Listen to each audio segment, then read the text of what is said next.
Hello and welcome to another episode of Talkenn TV. This week we're going to talk about Game of Thrones. This is the Power Rankings episode. If you're not aware what the Power Rankings episode is about, it's pretty much me talking about the characters in Game of Thrones. Instead of doing a normal review, it's talking about where these characters stand in terms of their influence, their power, and how close they are to the throne.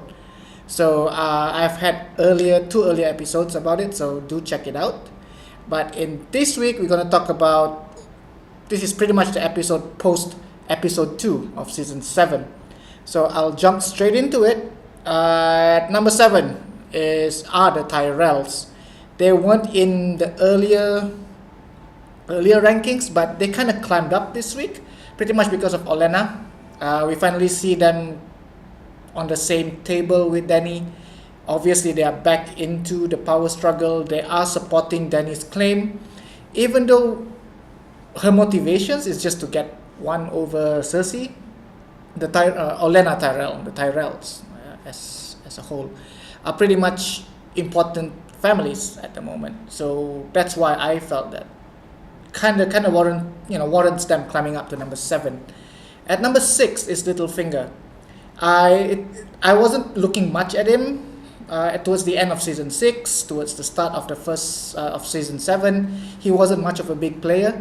But after what happened in episode 2, where Sansa climbs up as now she's the Queen of the North, Littlefinger is getting closer there. He's not that in-your-face sort of player, but he is playing in the background, and he's pretty much, even though we might not see him outrightly control Sansa, he is the one that's playing around in the shadows. He obviously, Jon put him in his place, but I feel that his influence is really starting to come up. He will start scheming now that Jon is no longer in Winterfell, and he will be someone that's really going to change how the game is going to be played down the road. Also, don't forget, he has the veil behind him. He's pretty much the Lord of the Veil. So with him next to Sansa, it adds his presence. Basically, he's coming up because Jon is no longer there. And at number 5 is Sansa, the new Queen of the North. Higher influence, even though we don't like her. A lot of people are really not liking where Sansa is right now. But in terms of power, everyone reports to her when it comes to territories up north. She's a true Stark. She's pretty much a legitimate Queen of the North since Jon Snow said, you're queen right now. So she can actually sway a lot of things. If she decides not to help Jon is fucked. If she decides not to get into the fight, Jon is in trouble. And also we do see some rifts between her and Jon. So that might actually change how things are, because at the start of episode 2, we thought things are going great for the good guys, which leads to number 4, the bad guys, the Night King. I was looking at the internet earlier, and people did mention at the starting montage of Game of Thrones in episode 2, actually season 7 actually, if you look at when they zoom to the wall, the sea around it is frozen. So it's pretty much, that's how the White Walkers are going to get into Westeros, basically walking on the ocean or something like that, because the wall does not extend to it. So that's where the war is going to happen. We know Tormund is over there. So the Night King still, first episode is number 4, second episode number 4, even still now he's still at number 4. His threat is still there, his influence is still there, and he's a legit threat to the whole kingdom. So I still feel he's going to climb as the season progresses, but at the moment he's still at number 4. At number 3 is Euron. He was nowhere near the top earlier. We finally know what his gift is at the end of episode 1, and his influence is really up there. Thank God he didn't get the dragons, but getting a very good bargaining chip in Elaria Sand puts him up there.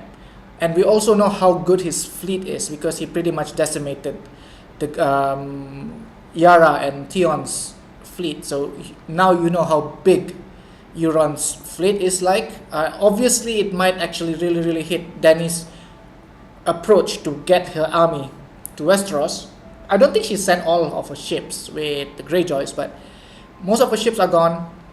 Euron controls the seas, and he's pretty much siding on Cersei, and that that collaboration alone, he jumped how many? 1, 2, 3, 4. 4 steps to number 3 in the list.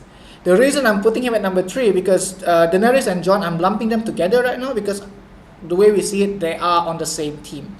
You might disagree on saying why aren't they number 1, but hold on, I'll tell you why. Because this collaboration is not finalized yet. It's great to see Daenerys and Jon banding together, but in terms of army, they are spread out. So we know Daenerys, the Unsullied are being sent to Casterly Rock. So I'm not sure who's the general there. Oh, yeah, it's gonna be Grey Worm. And then the half of it of the Greyjoys who were supposed to go to Dorne are pretty much gone. So even though they are banding together, on paper looks good, but once you look at terms of armies and everything, Daenerys is not in a great position.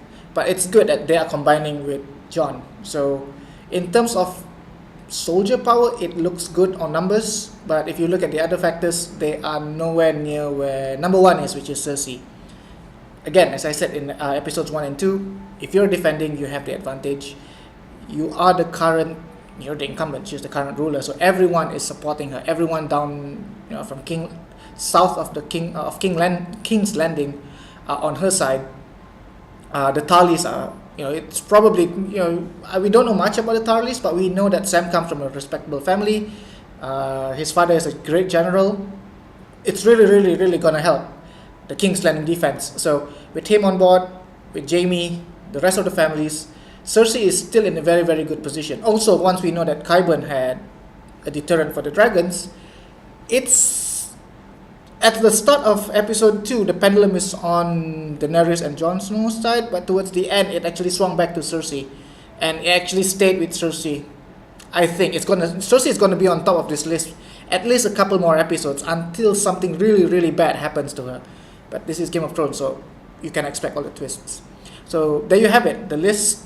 Recapping the list, at number 7 is the Tyrells, number 6 is Littlefinger, number 5 is Sansa Stark, number 4 is the Night King, number 3 is Euron Greyjoy, number 2 is Daenerys and Jon Snow, and number 1 is Cersei. So whether you agree with the list or you don't agree, drop a line in the comments. Appreciate it, appreciate the likes, appreciate the subscribe, appreciate any response you get. You're gonna give to me on Twitter, on here, on YouTube, or whatever. And I'll see you guys later. Thanks for tuning in.